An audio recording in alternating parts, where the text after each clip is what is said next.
Hello friend, welcome to my YouTube channel technical question hub. मैं हूं आलोक रंजन और मैं लेकर आया हूं अमोनिया प्लांट का नेक्स्ट पार्ट जो है। आज जो हम शिफ्ट कन्वर्टर के बारे में सीखेंगे दोस्तों। इससे पहले मैंने डीसल्फराइजेशन क्या होता है, रिफॉर्मिंग क्या होती है, प्राइमरी रिफॉर्मिंग क्या होती है, सेकेंडरी रिफॉर्मिंग क्या होती है, वो सारे सेक्शन बता चुका हूँ। अब हम इसमें सीखेंगे दोस्तों शिफ्ट कन्वर्टर क्या होता है। दोस्तों बेसिकली जो शिफ्ट कन्वर्टर का जो मेन काम है, to convert carbon monoxide into carbon dioxide. जो कार्बन मोनोऑक्साइड है उसको कार्बन डाइऑक्साइड में चेंज करना ही हमारा शिफ्ट कन्वर्टर का काम है। जैसे यहाँ पे CO है यानी कि कार्बन मोनोऑक्साइड है, ये यहाँ से स्टीम के साथ H2O के साथ रिएक्शन करके CO2 में कन्वर्ट हो जा रहा है, CO टोटल CO2 और यहाँ पे हाइड्रोजन मिल जा रहा है हमारा। एक तो ये काम है। और दोस्तों हमारा जो है, हम CO को रिमूव क्यों कर रहे हैं, क्या ऐसा पर्पस है कि हम CO को रिमूव कर रहे हैं। आपने सेकेंडरी रिफॉर्मर की अगर मेरी वीडियो देखी हो तो उसमें आपको पता होगा कि जो सेकेंडरी रिफॉर्मर का जो आउटलेट था तो उसमें जो CO था, CO यानी कार्बन मोनोऑक्साइड लगभग 13% के अप्रोक्स मिल रहा था, यानी कि 12.95% मिल रहा था। तो इतना हमारा क्या मिल रहा था दोस्तों, CO यानी कार्बन मोनोऑक्साइड। कार्बन मोनोऑक्साइड का तो कोई रोल नहीं है प्लांट में, कहीं भी कार्बन मोनोऑक्साइड का यूज तो है नहीं। तो इसको हम क्यों ना हम CO2 में कन्वर्ट कर देंगे। अगर CO2 में अगर हम कन्वर्ट कर लेंगे तो आप जानते हो कि CO2 जो गैस है वो यूरिया प्लांट में बहुत ही नीडेड होती है। यूरिया का रॉ मटेरियल ही CO2 है। CO2 और अमोनिया मिलकर यूरिया बनते हैं।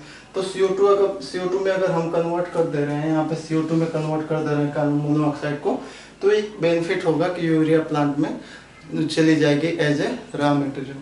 और दूसरा काम, CO जो है कार्बन मोनोऑक्साइड बहुत ही एक तरह से किलिंग गैस है। आपको महसूस भी नहीं होगा अगर कार्बन मोनोऑक्साइड आपको लग जाएगी तो आप एकदम पेनलेस जो है डेथ को प्राप्त हो जाओगे, क्योंकि वो बेहोश कर देगी और उसी में आपके सारे जो है ब्लड जो भी है ब्लड सर्कुलेशन वगैरह रुक जाता है। तो ये कार्बन मोनोऑक्साइड हजारस है, इसलिए इसको हम एटमॉस्फेयर में भी नहीं छोड़ सकते। और जो है एक तो ये 12 से 13% के आसपास मिलती है, तो इसलिए अगर एटमॉस्फेयर में छोड़ेंगे तो एक तो लॉस होगा, और यहाँ पे अगर हम CO2 में कन्वर्ट कर देंगे तो ये एज ए जो CO2 जो है गैस बनेगी तो वो यूरिया प्लांट में यूज हो जाएगी। तो यहाँ तक तो समझ में आ गया कि शिफ्ट कन्वर्टर क्या है। अब ये कैसे होता है, ये प्रोसेस फ्लो डायग्राम के से समझ लेते हैं। देखो दोस्तों, जो प्रोसेस गैस है जो सेकेंडरी रिफॉर्मर से आई उसका टेम्परेचर लगभग 11 से 1200 के बीच में होता था, और प्रेशर भी 38 kg के आसपास होता है, यानी कि 11-1200 टेम्परेचर है, प्रेशर 38 kg है। तो उसे हम क्या करते हैं, वेस्ट हीट बॉयलर में ले जाते हैं। वेस्ट हीट बॉयलर में ले जाके हम क्या कर लेते हैं, सुपर हीटेड स्टीम बना लेते हैं। उस टेम्परेचर का जो गैस का टेम्परेचर है सेकेंडरी रिफॉर्मर में 11 से 1200 डिग्री के आसपास और प्रेशर 38 kg है, उसको हम एक बॉयलर में ले जाते हैं। बॉयलर में ट्यूब साइड ले जाएंगे तो ट्यूब साइड में हमारी हॉट फ्लूइड हो जाएगी, सेल साइड में पानी रहेगा, बॉयलर फीड वाटर रहेगा, तो वो स्टीम बना लेगा। और जब स्टीम बना लेगा तो जानते हो कि उसका टेम्परेचर तो डाउन होगा, क्योंकि वो अपनी जो है लेटेंट हीट खो देगा। तो जो हमारा 1110-80 यानी कि 1100 के आसपास हमारा जो टेम्परेचर था वो घट के अब कितना हो गया दोस्तों, 360 डिग्री आ गया। प्रेशर 38 kg से घट के कितना हो गया, 30 kg, 30 से 34 kg आ गया।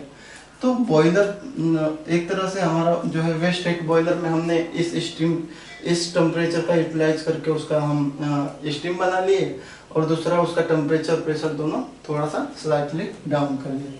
अब जो है हमारा शिफ्ट कन्वर्टर में जो है रिएक्शन जो है स्टीम के साथ ही होती है। जो हमारा CO है, CO का जो रिएक्शन होगा स्टीम के साथ यानी H2O के साथ ही होगा। तो यहाँ पे आप जानते हो कि जब हम सेकेंडरी रिफॉर्मिंग या प्राइमरी रिफॉर्मिंग करते हैं तो वहाँ तो एक जो स्टीम तो ऐड करते ही हैं, तो वो स्टीम साथ साथ ही चलेगी दोस्तों। जब वो साथ साथ चलेगी तो रिएक्शन हो जाएगा।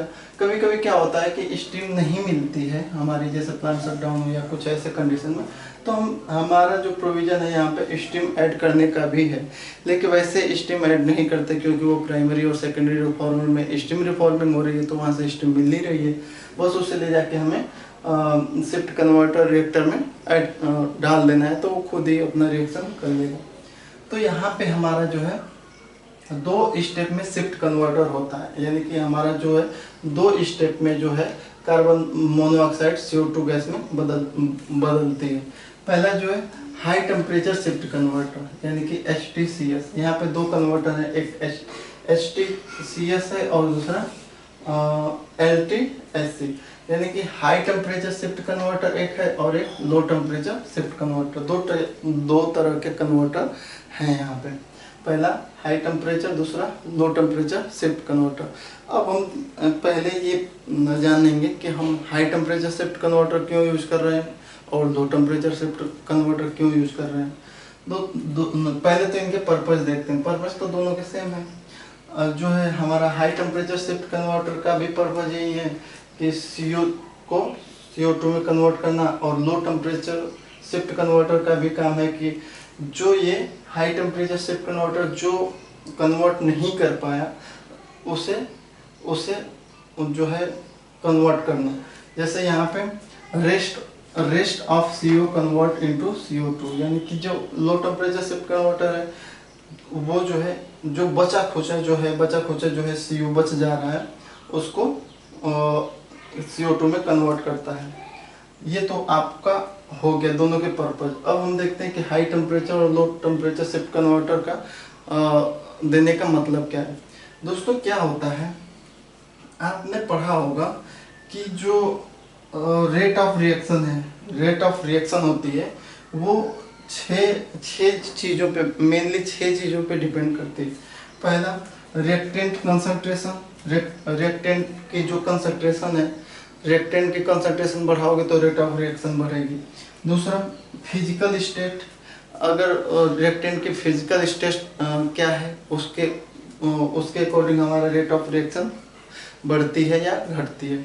जैसे हमारे जो फिजिकल स्टेट गैस है तो गैस में रिएक्शन बहुत फास्ट होती है। अगर लिक्विड है तो लिक्विड में गैस के अपेक्षा कम रिएक्शन होगी, रेट ऑफ रिएक्शन कम होगी। अगर सॉलिड है तो सॉलिड में रेट ऑफ रिएक्शन बहुत ही कम होती है। तो एक तो फिजिकल स्टेट पे हमारा रेट ऑफ रिएक्शन वर्क करती है। तीसरा सरफेस एरिया जितना ज़्यादा होगा रेट ऑफ रिएक्शन उतनी ही ज़्यादा होगी। चौथा टेम्परेचर, जितना टेम्परेचर बढ़ाओगे मॉलिक्यूल्स की काइनेटिक एनर्जी बढ़ेगी, वो ज़्यादा से ज़्यादा टकराएंगे और रेट ऑफ रिएक्शन बढ़ेगी। उसके बाद प्रेजेंस ऑफ सनलाइट का मतलब कि सूर्य के जो अल्ट्रावायलेट रे हों उनके प्रेजेंस में रेट ऑफ रिएक्शन जो है बढ़ जाती है। और ये उन्हीं रिएक्शनों में जो जैसे फोटोकेमिकल रिएक्शन होती है उनमें ये यूज होती है। और छठा हमारा जो है जो मेन इम्पोर्टेंट है, जो समझने लायक है, वो है प्रेजेंस ऑफ कैटालिस्ट में रेट ऑफ रिएक्शन बढ़ जाता है। और ये भी डिपेंड करता है कि प्रेजेंस ऑफ कैटालिस्ट में कैटालिस्ट कौन सा है। क्या कैटालिस्ट आप जानते हो कि ढेर सारे कैटालिस्ट हमारे पास हैं। कुछ कैटालिस्ट जो है रिएक्शन के स्पीड को, रेट ऑफ रिएक्शन बढ़ा देंगे, कुछ घटा देंगे, कुछ जो है किल कर देंगे और कुछ बहुत ही स्लो कर देंगे। तो डिपेंड करता है किस टाइप के कैटालिस्ट में। तो प्रेजेंस ऑफ कैटालिस्ट भी एक रेट ऑफ रिएक्शन पे बहुत इम्पैक्ट डालता है। अब यहाँ आप तो समझ में आ गया। अब देखते हैं क्या होता है। जो हाई टेम्परेचर शिफ्ट कन्वर्टर होता है दोस्तों, उसमें जो कैटालिस्ट होता है वो होता है chromium oxide promoted iron oxide. Chromium oxide promoted with iron oxide, यानी कि क्रोमियम ऑक्साइड होता है जो प्रोमोटेड होता है किससे, आयरन ऑक्साइड से। ये है catalyst high temperature shift converter का। रिएक्शन तो आप देख ही रहे हो कि CO प्लस H2 स्टीम जो है किसके कैटालिस्ट के प्रेजेंस में। कैटालिस्ट क्या है हमारा, chromium oxide promoted iron oxide, ये कैटालिस्ट है। इसके प्रेजेंस में CO2 और हीट में और जो है जो हीट निकालेगा, यानी कि ये रिएक्शन जो है दोस्तों क्या होगा, एक्सोथर्मिक रिएक्शन है। यहाँ पे H2 भी होना चाहिए, हाइड्रोजन। तो ये जो है एक्सोथर्मिक रिएक्शन, लेकिन इसकी कैटालिस्ट की जो है ऑपरेटिंग टेम्परेचर ऑफ कैटालिस्ट, ये हमें समझना है।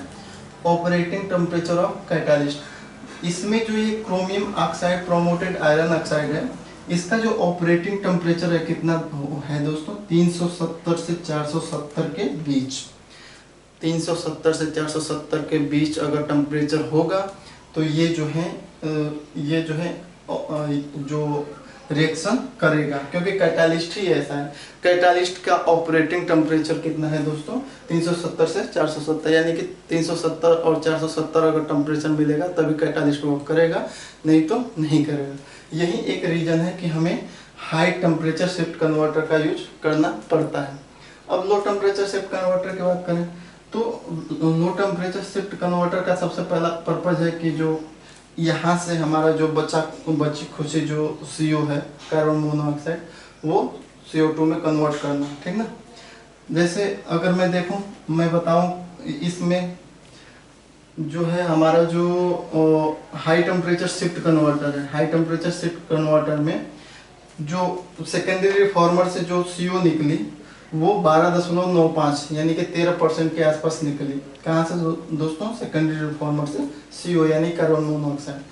हाई टेम्परेचर शिफ्ट कन्वर्टर में कितना कन्वर्ट हो गई, रह गई 3.16, यानी कि हाई टेम्परेचर शिफ्ट कन्वर्टर में जो है 3% जो है बस बच गई। 10% जो है एक तरह से अगर यहाँ पे 13 थी तो हाई टेम्परेचर शिफ्ट कन्वर्टर में आके वो बस 3% रह गई। तो इसी 3% को हम जो है लो टेम्परेचर शिफ्ट कन्वर्टर में जो है कन्वर्ट कराएंगे, जो CO है। तो इसका मेन पर्पज आपको मालूम चल गया कि rest of CO convert into CO2 in a low temperature shift converter. इसका मतलब तो एक तो ये हो गया। दूसरा, इसमें जो कैटालिस्ट है, कैटालिस्ट कौन कौन से, oxide of copper, zinc and aluminium. इसमें जो कैटालिस्ट यूज हो रहा है दोस्तों, ऑक्साइड ऑफ, वो ऑक्साइड है किसके, कॉपर के, जिंक के और एल्यूमिनियम के ऑक्साइड है। इसकी भी रिएक्शन वही है, CO प्लस H2 मिलकर CO2 प्लस हीट जो है और प्लस H2 यानी कि हाइड्रोजन गैस बनाएंगे। अब जो इसके जो कैटालिस्ट यूज कर रहे हैं, ऑपरेटिंग टेम्परेचर ऑफ कैटालिस्ट क्या है यहाँ पे दोस्तों, 217 से लेके 240 डिग्री सेंटीग्रेड। 217 से 240, यहाँ पे कैटालिस्ट का ऑपरेटिंग टेम्परेचर 370 से 470 था, लेकिन यहाँ पे कैटालिस्ट का ऑपरेटिंग टेम्परेचर कितना, 217 से 240। यही रीजन है कि हम low temperature shift converter use करते हैं। क्यों, क्योंकि इसमें जो कैटालिस्ट है उसका जो ऑपरेटिंग टेम्परेचर है बहुत ही लो है, यानी कि 217 से 240 के आसपास है। इतना लो टेम्परेचर रखोगे तब जाके ये रिएक्शन होगा और हमारा कन्वर्जन जो है CO है CO2 में कन्वर्ट होगी। तो ये पर्पज है हमारा लो टेम्परेचर शिफ्ट कन्वर्टर और हाई टेम्परेचर शिफ्ट कन्वर्टर रखने का। ये पर्पज है कि हाई टेम्परेचर शिफ्ट कन्वर्टर में जो कैटालिस्ट है उसका ऑपरेटिंग टेम्परेचर हाई है और लो टेम्परेचर शिफ्ट कन्वर्टर में जो हमारा कैटालिस्ट है उसका जो कैटालिस्ट का ऑपरेटिंग टेम्परेचर है वो लो है, इसलिए इसे हाई कहते हैं, इसको लो कहते हैं। अब हम कन्वर्जन की बात करें, high temperature shift converter, low temperature shift converter में कन्वर्जन क्या क्या रहा उसकी बात करते हैं। तो कंपोजिशन तो वही रहेगी, मेथेन रहेगी, हाइड्रोजन रहेगी, नाइट्रोजन रहेगी, CO2 रहेगी और CO रहेगा। यहाँ पे CO को मैंने यहाँ दिखा दिया, CO यानी कार्बन मोनोऑक्साइड। तो सेकेंडरी रिफॉर्मर से जो हमारा मेथेन निकलती है वो 0.3% निकलती है।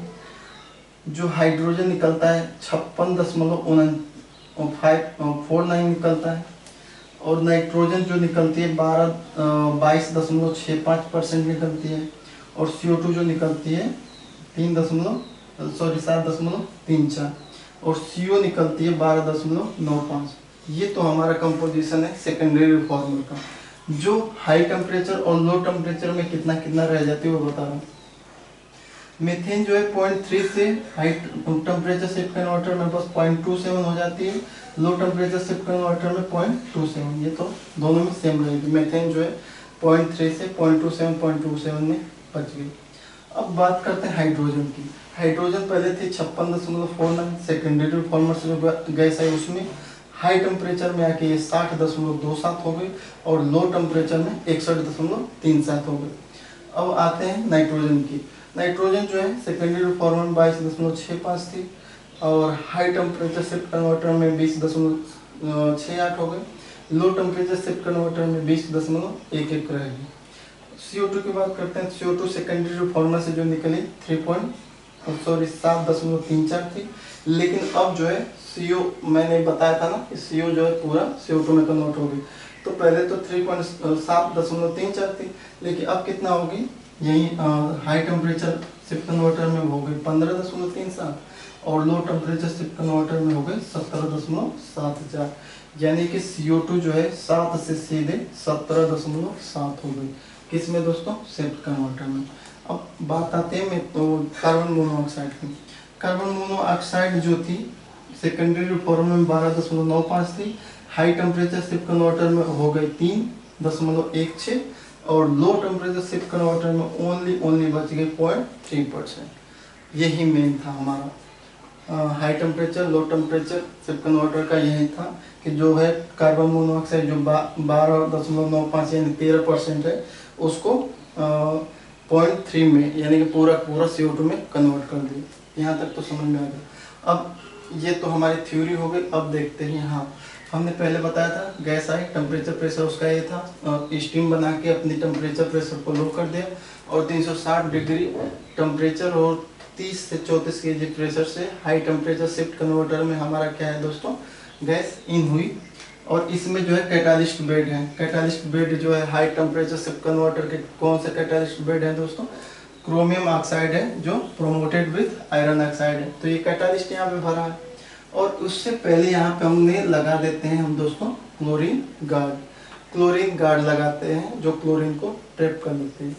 अब उसके बाद हमारी जो है ये रिएक्शन एक्सोथर्मिक है, तो इसका टेम्परेचर जो है 360 से बढ़ के 427 हो जाएगा। प्रेशर जो है 30-34 से लेके थोड़ा प्रेशर डाउन हो जाएगा, 30 के आसपास आ जाएगा। तो ये जो है एक्सोथर्मिक रिएक्शन है, टेम्परेचर बढ़ गया। अब हम क्या करेंगे, टेम्परेचर बढ़ा हुआ है और हमारा जो है लो टेम्परेचर शिफ्ट कन्वर्टर का जो ऑपरेटिंग टेम्परेचर है वो है 217 से 240। तो यहाँ पे तो ज़्यादा टेम्परेचर है, तो हम क्या करते हैं, बॉयलर फीड वाटर का यूज करके हम जो है हीट एक्सचेंज करा लेंगे, यानी कि हाई टेम्परेचर को हम बॉयलर फीड वाटर को गर्म करने में यूज कर लेंगे। दोस्तों बॉयलर फीड वाटर क्या होता है, जो बॉयलर में यूज करते हैं जिस पानी को, उसको हम गर्म कर देते हैं। किससे? जो ये इसकी गैस निकली हाई टेम्परेचर शिफ्ट कन्वर्टर से जो गैस निकली उसको बॉयलर फीड वाटर जो होता है उसको गर्म करने के लिए यूज कर लिया और उसके बाद टेम्परेचर डाउन हो गया। यहाँ पे टेम्परेचर 427 था बॉयलर फीड वाटर के प्रीहीटर से पहले, लेकिन उसके बाद कितना हो गया, 217 हो गया।